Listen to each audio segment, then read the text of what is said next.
You're listening today because you want to take control of anxiety, and I want to help you do that. But here's something many people don't realize. Rewarding yourself isn't just being nice to yourself. It's necessary for lasting change. And today we're going to explore why. Hello again, I'm Dr. Monica Frank with Excel at Life. You're listening to this next episode of Quieting Anxiety about making a plan to reward yourself because you want to learn to manage your anxiety. Before we dive in, let's take a moment to slow down and focus on your breathing. All I want you to do is begin to gradually slow your breathing down. You don't have to do this in any particular way, but just notice your breath and let it begin to slow. Just the process of noticing your breath can help you begin to relax and focus. Now, as you continue to slow your breath, imagine the tension in your shoulders melting away, like a gentle wave washing over you.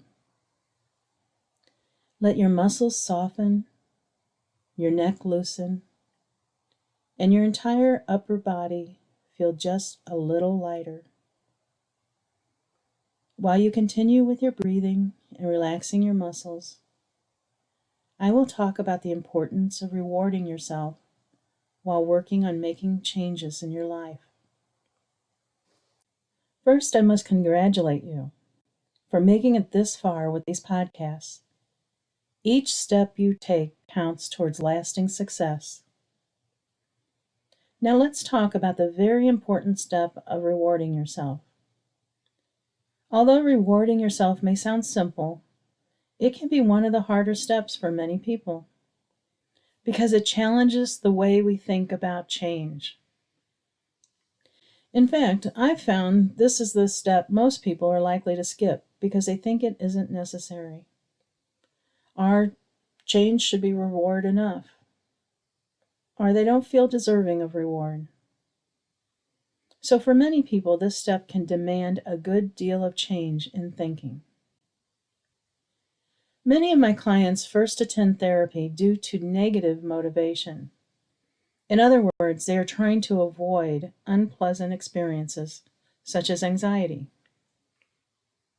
Although negative motivation can initially be a powerful motivator, due to the natural tendency to want to avoid unpleasantness, it is not a sufficient motivator, especially if change requires you to do something that's unpleasant itself, so that you can be rewarded with a reduction in anxiety at some later point in time. For instance, people who do not find the process of exercise itself as enjoyable, but who want the positive effects of exercise, have to engage in something they find unpleasant for a later reward. It is often the same for learning to manage anxiety. Think of it this way.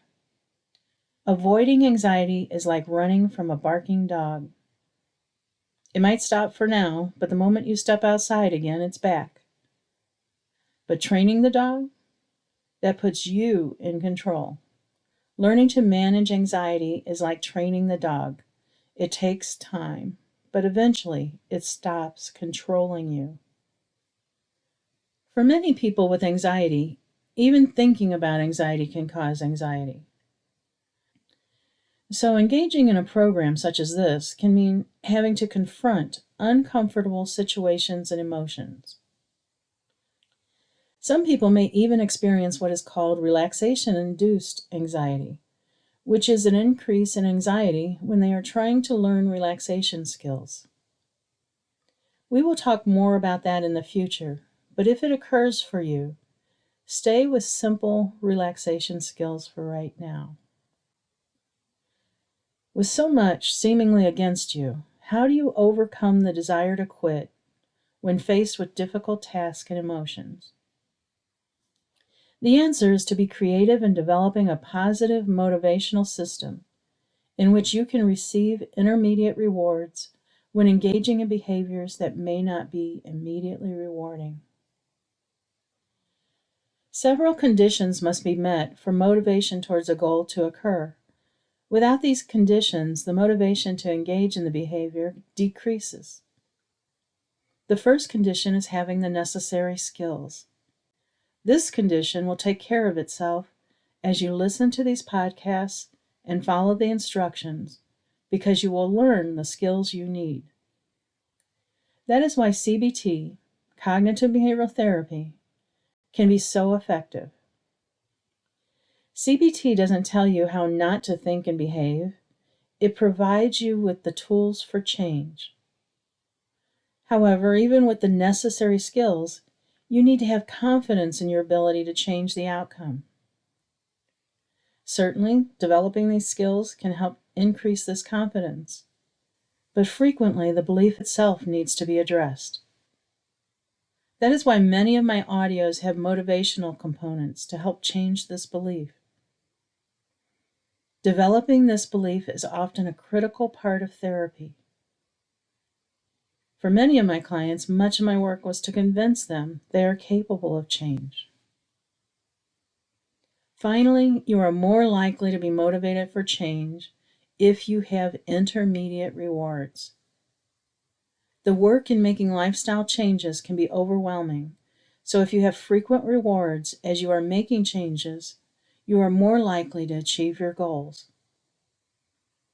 For example, if someone is dieting to lose weight, they need to engage in the unpleasant task of food restriction to achieve their goal. So to help achieve the weight loss goal, they can develop a daily reward system, such as spending time with friends, or relaxing in a comfy chair reading a favorite book, whatever may be motivating to that person. Engaging in a program to learn to control panic and anxiety requires effort. Although some aspects may be immediately rewarding because anxiety reduces, or because a method might be pleasant, such as relaxation. To truly manage anxiety, you need to make changes in your thinking and lifestyle. When people make lifestyle changes, such as exercise or weight loss, they often make the mistake of believing that change should be reward enough. Unfortunately, that is not true most of the time.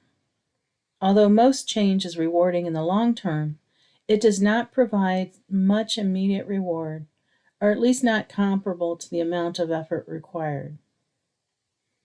Without immediate reward, people are more likely to quit their attempts to change their lifestyle because making changes can be uncomfortable.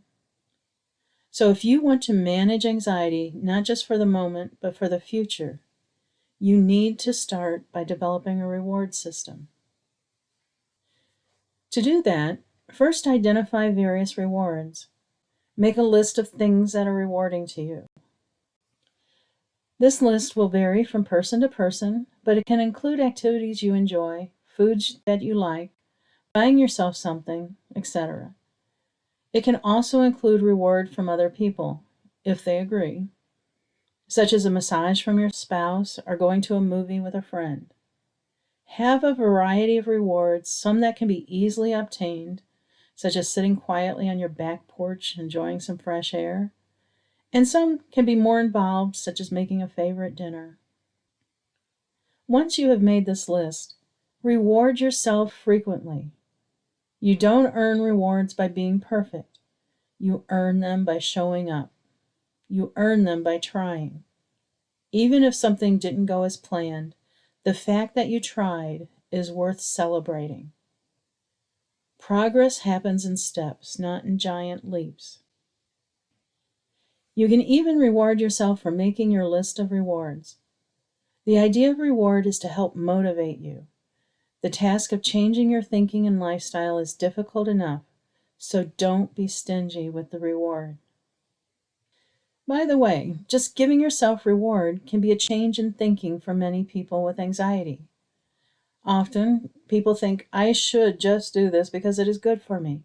Feeling better should be enough reward. So when you give yourself a reward for making the attempt to change, then you are changing the perfectionistic demands or shoulds that tend to increase anxiety. So your first task today is make a list of rewards you actually enjoy, big and small. Your second task today is give yourself a reward for making the list. Your question to reflect upon is, are you willing to give yourself frequent rewards, even if you fail at what you try? Now give yourself a few days to make your list and reward yourself before listening to the next podcast. Before you go, let's focus on continuing the relaxation we started at the beginning. Again, focus on slowing your breathing and letting your shoulders droop and relax.